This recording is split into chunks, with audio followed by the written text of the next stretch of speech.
उस रात तेज तूफान और बारिश हो रही थी। हरिप्रसाद बाबू ने राघव को अपने घर बुलाया। राघव के सामने बहुत सारा खाना रखा गया था।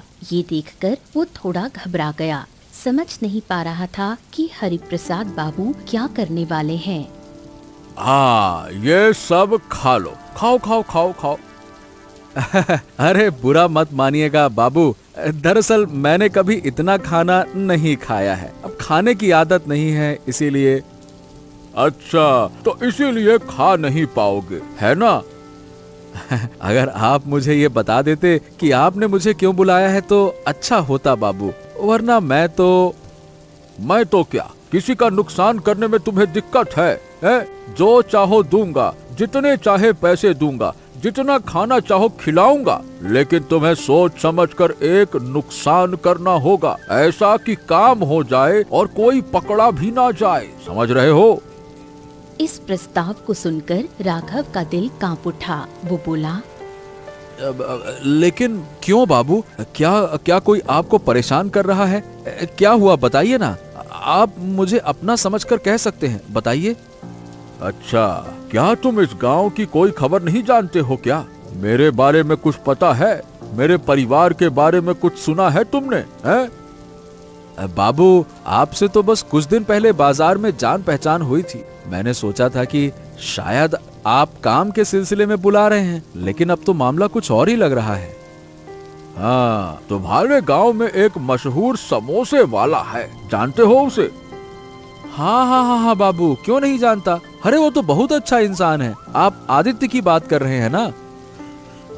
चुप रहो। अच्छा इंसान, अच्छा इंसान। अरे एक नंबर का बदतमीज है, सबके सामने मेरी इज्जत उछाल दी। उसको तो मैं छोड़ूंगा नहीं, नालायक कहीं का।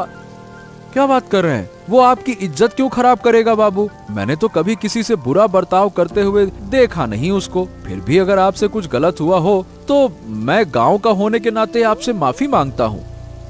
अरे तुम्हें मैं बाद में सब कुछ समझा दूंगा। अभी ये बताओ, मैं तुम्हें 10,000 रुपए दूंगा तो क्या तुम मेरा काम कर दोगे? इतनी बड़ी रकम सुनकर राघव सोच में पड़ गया। वो बेचैन हो गया था, खुद को संभाल नहीं पा रहा था। अंत में बड़ी मुश्किल से बोला, बाबू मुझे थोड़ा समय दीजिए, मैं अपनी पत्नी से बात करके आपको बताता हूँ। हाँ, लेकिन काम जल्दी होना चाहिए। ज्यादा देर करोगे तो तुम और मैं दोनों मुश्किल में पड़ सकते हैं। बाहर कितनी सुंदर बारिश हो रही है। तुम्हें याद है शादी से पहले हम कैसे भीगते थे? हाँ, मुझे सब याद है। लेकिन मैं तुम्हें बता दूं, मैं भीगना नहीं चाहता था। तुम ही जबरदस्ती मुझे खींच कर ले जाती थी और मैं अगले दिन बीमार पड़ जाता था। हाँ, लेकिन मेरे लिए तुमने सब कुछ छोड़ दिया। मैं तुम्हारा बदला कैसे चुकाऊं, बताओ? अरे यार, तुमसे बदला कौन मांग रहा है? तुम बस जिंदगी भर मेरे साथ रहो, बाकी मैं सब देख लूंगा। लेकिन कभी कभी बहुत बुरा लगता है। उन पुराने दिनों की बातें याद आती हैं तो लगता है मेरे लिए तुमने कितना कुछ सहा। आदित्य ने अचानक विषय बदलते हुए कहा, सुनो, इस बार समोसे में थोड़ी कम मिर्च डालना। छोटे छोटे बच्चे भी हमारे समोसे पसंद करते हैं, उनका भी तो ख्याल रखना होगा ना। जो तुम कहोगे वही होगा। कम मिर्च देंगे या ज्यादा, कोई दिक्कत नहीं। अगर हम बच्चों के लिए छोटे छोटे समोसे बनाएं तो कैसा रहेगा? हाँ, और उनके दाम ज्यादा नहीं रखेंगे, स्कूल के बच्चे भी आसानी से खरीद सकें कम पैसे में। लेकिन जानते हो, बहुत लोग हमसे जलने लगे हैं। मुझे डर लग रहा है। अरे भाग्यवान, डरने की कोई बात नहीं है। जब लोग किसी की तरक्की देखते हैं तो जलन तो होती ही है। ये सब सोचने की जरूरत नहीं है, चिंता मत करो। फिर भी हमें थोड़ा सावधान रहना चाहिए। किसके दिल में क्या है, कौन दोस्त बनकर दुश्मन निकल जाए, कुछ कहा नहीं जा सकता। ओहो, अब ज्यादा मत सोचो। चलो चलो खाना खा लो। सुबह जल्दी उठना है, बहुत मेहनत करनी है, वरना थक जाओगे, है ना? बारिश में भीगते हुए राघव देर रात घर लौटा। रात काफी हो चुकी थी। दूसरी ओर वो अपनी पत्नी दीपिका से कम दिन में 2 बार बात न करे तो उसे चैन नहीं पड़ता। घर में मन नहीं लगता ना? ऐसे तूफान और बारिश में बकरी की तरह भीगने गए थे। अगर बीमार पड़ गए तो दवा लाने के पैसे कहाँ से लाऊंगी? हमारी हालत तुम जानते ही हो। ओह, अरे भाग्यवान, जरा चुप हो जाओ ना। मैं पहले से ही चिंता में मरा जा रहा हूँ और तुम हो कि कान के पास चीखना शुरू कर दोगी तो मैं पागल हो जाऊंगा। अगर तुम थोड़ी देर चुप रहो तो शांति मिल जाएगी मुझे, खुश रहूंगा मैं चुप नहीं रहूंगी। सुबह से कुछ खाए बिना तुम्हारी चिंता कर रही हूँ और तुम ऊपर से मुझे ही गुस्सा दिखा रहे हो। भगवान ही जाने उन्होंने मेरी शादी तुमसे क्यों करवाई। क्या कहूँ, मैं बहुत मुश्किल में पड़ गया हूँ भाग्यवान। अब मैं क्या करूँ मुझे समझ में नहीं आ रहा है। क्या हुआ? इतनी चिंता किस बात की है? कोई भूत देखकर आए हो क्या? क्या तुमने कभी 10,000 रुपए एक साथ देखे हैं? बताओ। इतना सुनकर दीपिका चौंक गई। 10,000 रुपए तुम्हें मिले हैं क्या, या चुरा कर लाए हो? ना तो मिले हैं ना चुराए हैं, लेकिन अगर मैं एक काम कर दूं तो मुझे 10,000 रुपए मिल सकते हैं। अब मैं सोच रहा हूँ कि वो काम करूँ या ना करूँ। कैसी बेवकूफों जैसी बातें कर रहे हो। जिस काम के लिए कोई तुम्हें 10,000 रुपए देने को तैयार है, वो काम तुम क्यों नहीं करोगे? अरे काम भी कोई आम काम नहीं है, किसी को नुकसान पहुँचाना होगा। क्या कह रहे हो? ऐसा काम करने के लिए कौन पैसे देगा? सुनो, पास के गांव के हरि प्रसाद बाबू हैं। बाजार में मेरी उनसे जान पहचान हुई। अब मैंने एक काम के लिए उनसे बात की तो उसी सिलसिले में उन्होंने आज मुझे बुला लिया। तो तुमने क्या कहा? अरे मैंने कुछ नहीं कहा, ना मैंने हाँ कहा ना कहा, बस उनसे थोड़ा समय मांग लिया है। सोचा पहले तुमसे बात कर लूं फिर फैसला लूंगा। अच्छा किया जो कुछ तय नहीं किया। अगर हाँ कहकर आते तो मैं तुम्हारी खैर नहीं छोड़ती। अच्छा, कल तुम मेरे साथ चलोगी ना भाग्यवान? बाबू से बात करके समझ लेना तो मैं थोड़ी राहत महसूस करूंगा। क्या कहती हो, चलोगी ना? हाँ, इसमें सोचने की क्या बात है, मैं हूँ ना, चिंता मत करो। अभी चलो खाना खा लो, बहुत नींद आ रही है। जाकर खाना ले आओ, मैंने बना कर रखा है। अगली सुबह आसमान साफ था, चारों तरफ पक्षियों की चहचहाहट थी। आदित्य और राधा अपनी दुकान के लिए सारा सामान तैयार कर रहे थे। तभी वहाँ एक साधु आ पहुँचे। अलक निरंजन, अलक निरंजन, जय हो बच्चों, सुखी रहो सुखी रहो। साधु बाबा, आप इतनी सुबह सुबह आइए, थोड़ी देर बाद आते तो हम निकल ही जाते। अच्छा हुआ आप आ गए, सुबह आपकी सेवा करने का अवसर मिलेगा। बहुत प्रसन्न हुआ, तुम्हारा व्यवहार देखकर दिल खुश हो गया। आजकल के समय में अच्छे लोग मिलना मुश्किल है, लेकिन तुम्हारे चेहरे की मुस्कान से मन को सुकून मिला। बाबा आप खड़े क्यों हैं? आइए आइए आइए, अंदर आइए। गरीब के घर पर भी आपका स्वागत है। चारों ओर थोड़ा गीलापन है, क्षमा करें। आइए आइए बाबा, आइए आइए। साधु बाबा बैठ गए। राधा उनके लिए खाना और पानी ले आई। तृप्त होकर भोजन किया, फिर बोले, वाह वाह वाह वाह, बहुत अच्छा लगा। हाँ, अब तुम दोनों काम पर जा रहे हो, फिर घर का ध्यान कौन रखेगा? साधु बाबा, हम दोनों सुबह से दुकान में ही रहते हैं, वहीं कुछ हल्का फुल्का खा लेते हैं। अलग से खाना बनाना अब संभव नहीं होता, आप समझ ही सकते हैं। अगर काम न करें तो। साधु थोड़े चिंतित दिखाई दिए, कुछ देर चुप बैठे रहे। उनका चेहरा देख आदित्य ने पूछा, बाबा क्या हमें कुछ और करना है? आप चिंतित दिखाई दे रहे हैं। हाँ, मेरे चिंता का कारण है। हाँ, मैं चिंतित हूँ। मेरे चिंता का कारण है तुम दोनों। क्यों बाबा, हमने कुछ गलत किया क्या? कोई विपत्ति आने वाली है क्या? दरअसल मैं तुम दोनों को लेकर थोड़ा परेशान हूँ। फिर भी कहना तो पड़ेगा। देखो, तुम दोनों अब थोड़ा सतर्क रहना। कुछ दिनों में एक बड़ी विपत्ति आने वाली है। यही डर लग रहा था मुझे। कई दिनों से मन भारी लग रहा था। हमेशा लगता है कुछ गलत होने वाला है। रो मत बेटा, रो मत। उस विपत्ति से तुम जरूर बाहर आओ और मैं तुम्हारी मदद करूंगा। कर्म का फल तो सबको मिलता है, लेकिन ध्यान रहे काम बंद नहीं करना। रोजी रोटी का ध्यान भी रखना है। मैं नहीं जानता बाबा कि कैसी विपत्ति आने वाली है, लेकिन मैं इतना कह सकता हूँ कि चाहे जो भी हो, मैं डटकर सामना करूँगा, चाहे जितने भी कष्ट हों। हाँ, यही चाहिए बेटे। मैं अब गांव के जंगल में एक छोटी सी कुटिया में रहता हूँ। जब लगे कि चारों ओर से विपत्ति ने घेर लिया है, तब मेरे पास आना, मैं मदद करूँगा। परंतु भाग्य की रेखा को कोई नहीं बदल सकता। ठीक है बाबा, आप हमें अकेला मत छोड़िए। अलग निरंजन, बेटा तुमने जैसी सेवा और आदर किया है, उसके बाद तुम्हें छोड़कर जाना उचित नहीं। मैं जरूर मदद करूंगा, है ना? अलग निरंजन। ये कहकर साधु वहां से चले गए। आदित्य और राधा ज्यादा चिंता ना करते हुए अपने काम के लिए निकल पड़े। अगली सुबह राघव दीपिका को साथ लेकर हरि प्रसाद के घर पहुंचा। देखिए बाबू, बुरा मत मानिए, मेरे पति की समझ थोड़ी कम है, इसलिए ये कोई फैसला नहीं ले पाते।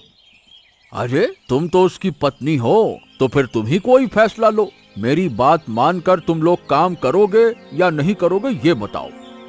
लेकिन एक बात जानना चाहती हूँ बाबू, किसका नुकसान करना है?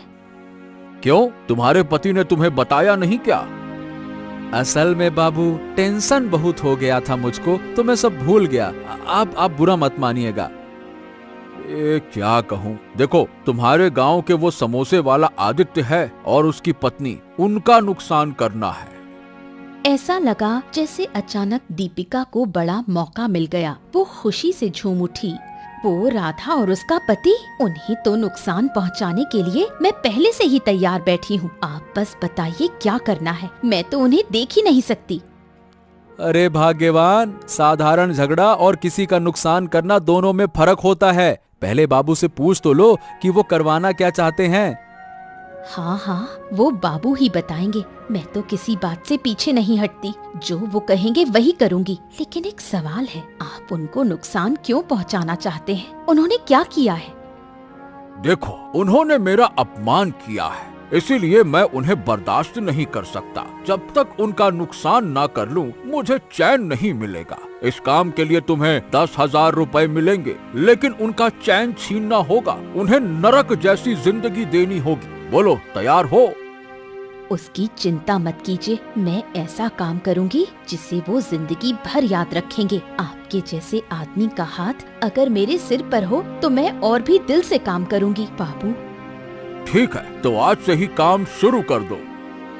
पता नहीं क्यों मुझे बहुत टेंशन हो रहा है। मुझे ये सब कुछ ठीक नहीं लग रहा। मुझे लगता है हरि प्रसाद बाबू कुछ न कुछ तो हमसे छिपा रहे हैं। मुझे असली बात जाननी ही होगी। एक विनती थी, अगर थोड़ा सा पैसा काम से पहले मिल जाता तो बहुत अच्छा होता। अरे तुम पैसों की चिंता मत करो, पहले काम की झलकी दिखाओ, फिर मैं पैसे देने की व्यवस्था करूंगा। समझ गए? काम पे ध्यान दो, काम पे। पैसा अपने आप आ जाएगा। ठीक है बाबू, आप चिंता मत कीजिए। 2 दिन में आपको आपकी पसंद की खबर मिल जाएगी। ठीक है, अब तुम लोग जाओ, मुझे थोड़ा सोचने दो, अकेला छोड़ दो, जाओ। उसी सुबह आदित्य की समोसे की दुकान पर जबरदस्त भीड़ लगी थी। बहुत से समोसे बिक चुके थे। तभी राधा की नजर दूर एक पेड़ के नीचे बैठी एक बुढ़िया पर पड़ी, जो काफी देर से अकेली बैठी थी। अरे सुनो, देखो तो सही, वो बुढ़िया कितनी देर से पेड़ के नीचे बैठी है। कुछ समझ नहीं आ रहा। हाँ, देख तो मैं भी रहा था भाग्यवान। चलो चलकर पूछते हैं। अरे ओ अम्मा, आप कौन हो? आपको काफी देर से यहाँ पेड़ के नीचे बैठे देख रहा हूँ। आप यहाँ कैसे आई? कहीं नहीं बेटा, बस मन थोड़ा उदास था, इसलिए यहाँ बैठ गई। क्या आपको भूख लगी है अम्मा? चलिए हमारे साथ कुछ खा लीजिए। बेटा, तुम्हारी तो तली भुनी चीजों की दुकान है, वो सब मैं खा नहीं सकती। अरे नहीं, आप इसकी चिंता मत कीजिए। आप जो भी खाना चाहेंगी हम वही खिलाएंगे। लेकिन आप यहाँ अकेली क्यों हैं? कहाँ जाना है आपको? मुझे कहीं नहीं जाना बेटा, मेरे घर वालों ने मुझे घर से निकाल दिया है, इसलिए अब मैं यहाँ वहाँ भटक रही हूँ। अरे अम्मा, इस उम्र में इस शरीर से आप कहाँ कहाँ भटकोगी? पता नहीं बेटा, जहाँ नजर जाएगी वहाँ चली जाऊंगी। अगर कहीं ना जा सकी तो नदी में कूदकर जान दे दूंगी। ऐसा मत कहिए अम्मा, आप हमारे साथ चलिए, हमारे घर रहिए। नहीं बेटी, मैं तुम्हें परेशान नहीं करना चाहती। मैं एक बूढ़ी औरत हूँ, अब कितने दिन और जीऊंगी। जो लिखा है वही हो। अरे नहीं अम्मा, आप मेरी माँ जैसी हैं। मैंने बचपन में अपनी माँ को खो दिया था। आप मेरी माँ बन जाइए। मैं तो कभी किसी को माँ कहकर बुला भी नहीं सकी। मुझे ये मौका तो दीजिए। तूने मुझे माँ कहा? सच में बेटा, तुम जैसे लोग अब कहाँ मिलते। मैं तुम्हारे साथ ही रहूंगी, तुम्हें ही अपना बेटा बेटी मानूंगी। अब कोई और चाह नहीं, बस तुम्हारे साथ अपना बाकी जीवन बिताना है। चलो अम्मा, चलो चलो चलो, अब तुम्हें कोई दुख नहीं होगा। अब तुम्हारे अच्छे दिन शुरू हो गए हैं। चलो चलो चलो। उधर हरिप्रसाद बाबू के घर से आने के बाद राघव का मन बदल गया। सुनो भाग्यवान, देखो मैं तुम्हें मना कर रहा हूँ। चाहे वो जितने भी पैसे दे, गांव में रहकर अपने गांव वालों के खिलाफ जाकर काम करना बिल्कुल भी ठीक नहीं है। अरे चाहे वो कुछ भी कहे, पता नहीं क्यों मुझे बहुत टेंशन हो रहा है। मेरे मन में शंका हो रही है उसके लिए। तुम मुझे ज्यादा ज्ञान मत दो, समझे? तुम्हारी बात मानकर मुझे कोई काम नहीं करना। हरिप्रसाद बाबू ने जो काम मुझे सौंपा है, मैं वो पूरी लगन से करूंगी। अगर तुम मेरे रास्ते में आए तो मैं तुम्हें देख लूंगी। अरे सुनो तो सही, बिना पूरी बात जाने इस तरह किसी काम में कूदना ठीक नहीं है। लोगों का मन अब पहले जैसा नहीं रहा। और वैसे भी इतने बड़े आदमी वो समोसे वाले आदित्य जैसे गरीब पर जुल्म क्यों करेंगे भला, बताओ? क्या तुम बहरे हो गए थे? तुमने सुना नहीं उन्होंने क्या कहा? आदित्य ने उन्हें किसी जगह अपमानित किया था। उसी का बदला लेने के लिए वो उसके पूरे परिवार को बर्बाद कर देंगे। अरे कृपया करके मेरी बात समझने की कोशिश तो करो भाग्यवान। तुमको जो धुन सवार हो जाती है, फिर तो मतलब एकदम धुन ही रमा लेती हो। देखो, हमें पैसों की जरूरत नहीं है। 2 वक्त की रोटी खाकर हम जैसे तैसे जी तो रहे हैं, यही बहुत है। कम से कम किसी का बुरा तो नहीं कर रहे हैं। इसी में सच्ची शांति है। ये शांति मत छीनो भाग्यवान। अब अगर एक शब्द भी और बोले तो खाना बंद कर दूंगी तुम्हारे लिए। देखती हूँ फिर कैसे जीते हो। अरे फिर भी तुम एक बार मेरी अरे तुम क्या एक बार भी मेरी बात नहीं सुनोगी क्या? नहीं सुनूंगी। अब जा रही हूँ मैं, जाकर उन्हें अच्छे से खरी खोटी सुना दूं। अरे कहाँ गए घर के सब लोग? एक बार बाहर आकर दर्शन तो दो, तुम्हारे चेहरे तो देखो।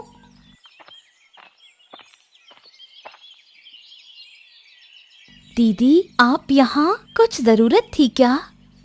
अच्छा, दुकान खोल ली है समोसे की। और सुना, अब बच्चों के लिए छोटे छोटे समोसे भी बना रही हो। गांव के लोगों को लूटने का नया तरीका है क्या? दीदी, आपको हमारे काम से इतनी परेशानी क्यों है? आप हमेशा हमारे पीछे क्यों पड़ी रहती हो? मेरे पास और कोई काम थोड़ी है। जो गांव में लोग बातें करते हैं वही तो तुम्हें बताती हूँ, ताकि तुम लोग सतर्क हो जाओ। मगर तुम लोग समझते नहीं। हमने ऐसा किया क्या? अगर लोग झूठी बातें करते हैं तो उसमें हमारी क्या गलती? ये तुम्हारा बिजनेस मैं यहाँ टिकने नहीं दूंगी। अरे ये आप क्या कह रही हैं भाभी? मैं सब कुछ राघव भैया को बता दूंगा, फिर आप हम पर गुस्सा मत होना।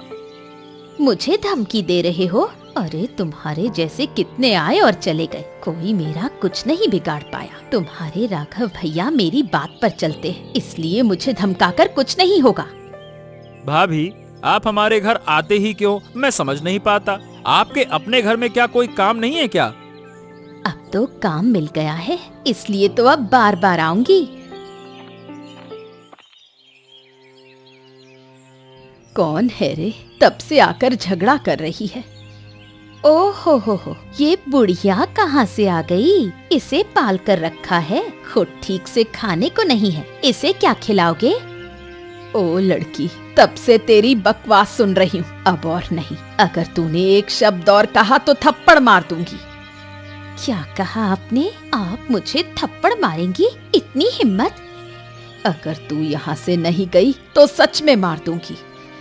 ठीक है, जा रही हूँ, मगर हर दिन आऊंगी। जब तक तुम इस गांव से भाग ना जाओ तब तक चैन नहीं लूंगी। ये लोग हमें चैन से रहने नहीं देंगे, हर दिन आकर झगड़ा करते हैं। हमारी भलाई इन्हें बर्दाश्त नहीं होती। अरे पहले इतना साहस तो कभी नहीं देखा था। लगता है इसके पीछे किसी और का हाथ है। अगर मेरा शक सही निकला तो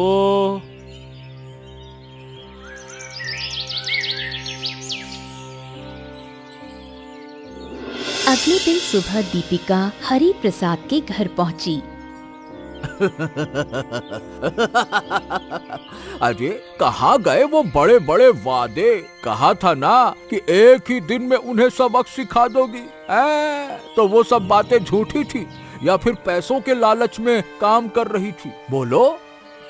नहीं नहीं, आप समझ नहीं रहे हैं। मैं तो उन्हें सबक सिखाने ही गई थी। उस राधा नाम की लड़की को तो इतना कुछ सुना दिया कि आंखों में आंसू आ गए। पर तभी एक बुढ़िया वहाँ आ गई। वो कहाँ से आई मैं समझ नहीं पाई और वो मुझे थप्पड़ मारने आई। तब मैं डर कर भाग गई। अरे तुम तो एक बुढ़िया से डर कर भाग आई। छी छी छी छी छी छी, तुम में तो जरा भी हिम्मत नहीं है। डरपोक हो एक नंबर की। एक मौका दीजिए बाबू, मैं आपके कहे अनुसार काम पूरा कर दूंगी। अरे अब क्या करोगी? अभी तक जो किया है वो काफी है, ये दिखाने के लिए कि तुमसे ज्यादा उम्मीद नहीं रखी जा सकती है। अगर मैं उस बुढ़िया को हमेशा के लिए रास्ते से हटा दूं तो? क्या बात कर रही हो? क्या तुम हत्या करने की बात कर रही हो? क्या कर सकोगी ये काम? बताओ। कभी नहीं किया, लेकिन अगर आप मुझे अगर तुम ये काम कर दो तो मैं तुम्हें बहुत पैसे दूंगा। 10,000 की जगह 20,000 दूंगा। बोलो। इतना पैसा सुनकर दीपिका पागल हो गई। ठीक है, कल ही इस बुढ़िया का काम तमाम कर दूंगी, फिर बारी उनकी है। बहुत सुबह का समय था, जब सूरज की रोशनी भी ठीक से फैली नहीं थी। उस वक्त आदित्य जंगल के कोने में राघव से मिलने आया। गांव में अभी कामकाज शुरू नहीं हुआ था। सच्ची सच्ची बताओ राघवदा, भाभी के इन सब हरकतों के पीछे किसका हाथ है? देखो दादा, मुझसे कुछ छुपाना मत, साफ साफ बताओ। हाँ, मैं बताऊंगा, लेकिन तुम भी मुझे सब कुछ साफ साफ बताना। हाँ हाँ दादा, आप बताओ ना, क्या जानना चाहते हो? हरि प्रसाद बाबू से तुम्हारी क्या दुश्मनी है? वो क्यों तुम्हारा नुकसान करने के लिए पैसा खर्च करने को तैयार है? बताओ। आदित्य थोड़ी देर चुप रहा, फिर बोला, पिताजी वो हमारे नुकसान के लिए पैसा तक देने को तैयार हैं। पिताजी शब्द सुनकर राघव हैरान रह गया। क्या कहा? पिताजी? वो तुम्हारे पिताजी हैं? हाँ, मैंने उनसे झगड़ा करके घर छोड़ दिया था। तब उन्होंने मुझे धमकी दी थी कि मेरा पूरा घर उजाड़ देंगे। अरे लेकिन ऐसा क्या हुआ कि तुम्हें घर छोड़ना पड़ा? क्या कहूँ दादा, राधा एक गरीब घर की लड़की है। मुझे वो पसंद थी, लेकिन पिताजी किसी भी हालत में मुझसे उसकी शादी नहीं कराना चाहते थे। इसीलिए मैं उसका हाथ पकड़कर घर छोड़ आया। अब ये बात पिताजी की इज्जत पर लग गई, तभी तो वो तब से शायद बदला लेने के लिए भाभी जैसी किसी को खोज रहे थे, जो हमेशा हमसे जलती है। ओह, ये बात है भाई, ये तो बड़ी मुसीबत है। काम के सिलसिले में ही मेरा क्या हुआ कि हरि प्रसाद से पहली बार परिचय हुआ। उसी समय उन्होंने मुझसे ये बात कही थी, लेकिन मैंने मना कर दिया। लेकिन दुर्भाग्य से मेरी पत्नी ने हाँ, समझ गया। भाभी की कोई गलती नहीं है दादा, शायद वो कुछ नहीं जानती। और फिर भी मेरी समोसे की दुकान चलने लगी तो थोड़ी जलन तो स्वाभाविक है, मैं समझ रहा हूँ। हाँ, बहुत टेंशन हो गया था मुझको। ये बताओ अब क्या किया जाए भाई?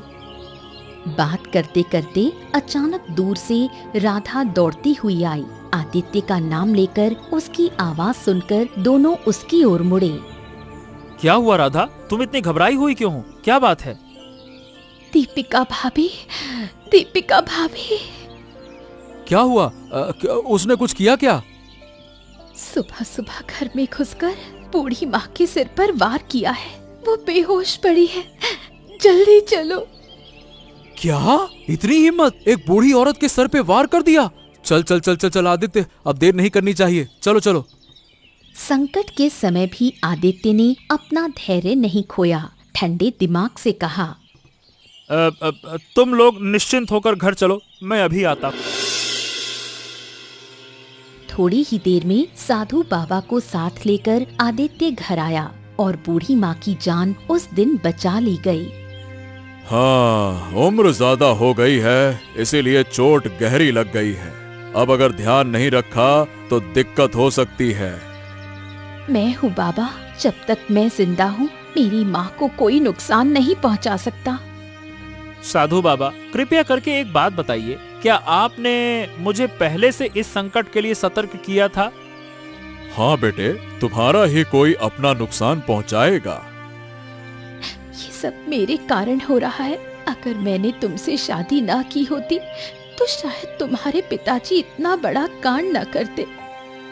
अरे खुद को दोष मत दो राधा, हमने कोई गलत काम नहीं किया है। हमने एक दूसरे को पसंद किया और साथ में रहने का फैसला किया।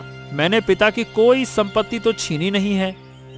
अब हमें एक बार सीधा आमना सामना करना होगा। पहले मैं अपनी पत्नी से बात करता हूँ, फिर देखता हूँ उसको। इतना कहकर राघव गुस्से से वहाँ से निकल गया। गुस्से से तमतमाया राघव घर के सामने आया और जोर जोर से अपनी पत्नी को पुकारने लगा। ए दीपिका, ए बाहर निकलो।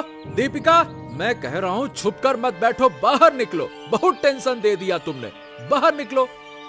क्या हुआ? इस तरह सांड की तरह क्यों चिल्ला रहे हो? बूढ़ी माँ पर हाथ उठाने की तुम्हारी हिम्मत कैसे हुई? जब जेब में पैसा होता है ना तो मैं बहुत कुछ कर सकती हूँ। शायद तुम्हें मालूम नहीं है। तुमने कभी ऐसे पैसे कमाए हैं? अरे दुष्ट, बिना कुछ कहे तू सिर पर चढ़ गई है ना। आज तुझे मैं खत्म कर दूंगा। रुक जा, तेरी तो मैं। इतना कहकर राघव ने क्रोध में आकर दीपिका की पिटाई शुरू कर दी। दीपिका दर्द से चीखने लगी।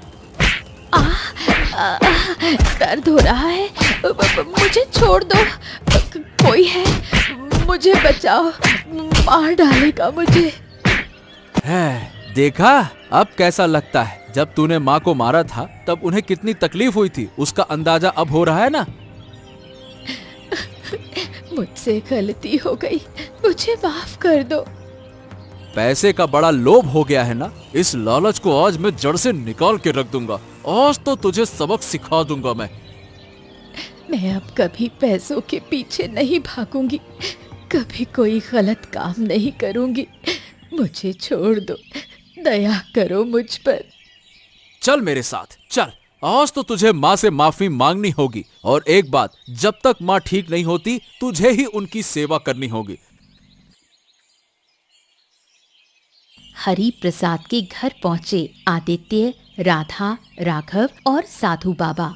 हरि प्रसाद आराम कुर्सी पर बैठे थे। अचानक सबको एक साथ देखकर उठ खड़े हुए। क्या बात है, तुम सब एक साथ मेरे घर पे क्यों आए हो? और आदित्य, तुमने तो कहा था कि इस घर की डेहरी पर दोबारा कदम नहीं रखोगे, तो अब क्या हुआ?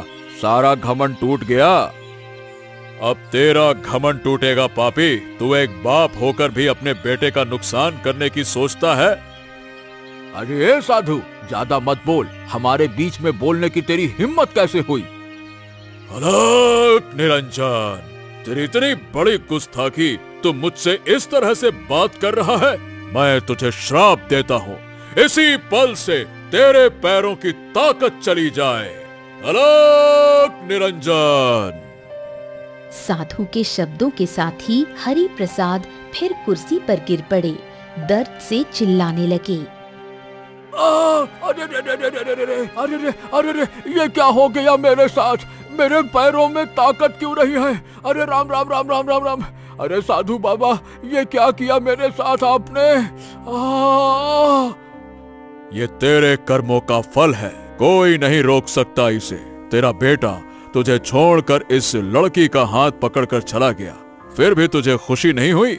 आज भी वो गांव वालों के भले के लिए समोसे बेचता है, पर तू अपनी शैतानी नहीं छोड़ रहा। अरे मैं अब कभी ऐसा नहीं करूंगा। मुझको माफ कर दीजिए। मैं वादा करता हूँ। साधु बाबा, पिताजी को माफ कर दीजिए। उन्होंने अपनी गलती मान ली है। उन्हें पहले जैसा कर दीजिए। देख, यही बहू जिसकी जिंदगी तूने बर्बाद करनी चाहिए, आज तेरे भले के लिए मुझसे प्रार्थना कर रही है। और कब सीखेगा तू? सीख गया बाबा, सीख गया। मुझसे गलती हो गई। मैं दोबारा ऐसा नहीं करूंगा। राधा के आग्रह पर हरि प्रसाद फिर से ठीक हो जाते हैं। फिर अपने पैरों पर चलकर बेटे और बहू के सामने आकर कहते हैं, मुझसे गलती हो गई बेटा, मुझको माफ कर दो। मैं अब कभी ऐसा नहीं करूंगा। तुम लोग फिर से मेरे घर लौट आओ। नहीं बाबा, माफ करिएगा, लेकिन अब लौटना मुश्किल है। हम अपनी तरह से जीना चाहते हैं और हमने अपनी तरह से जीना सीख भी लिया है। जैसे गांव वालों के साथ घुल मिलकर रहना, वैसे ही हम चाहते हैं। अगर आप चाहें तो आप हमारे साथ रह सकते हैं, हमें कोई आपत्ति नहीं है। हाँ ठीक है, मैं रहूंगा, तुम लोगों के साथ ही रहूंगा। यहाँ अकेले नहीं रहा जाता, बहुत दुख होता है। इसके बाद सभी एक दूसरे को अपना मान लेते हैं। मन के सभी द्वंद्व समाप्त हो जाते हैं और सबके चेहरे पर मुस्कान खिल उठती है।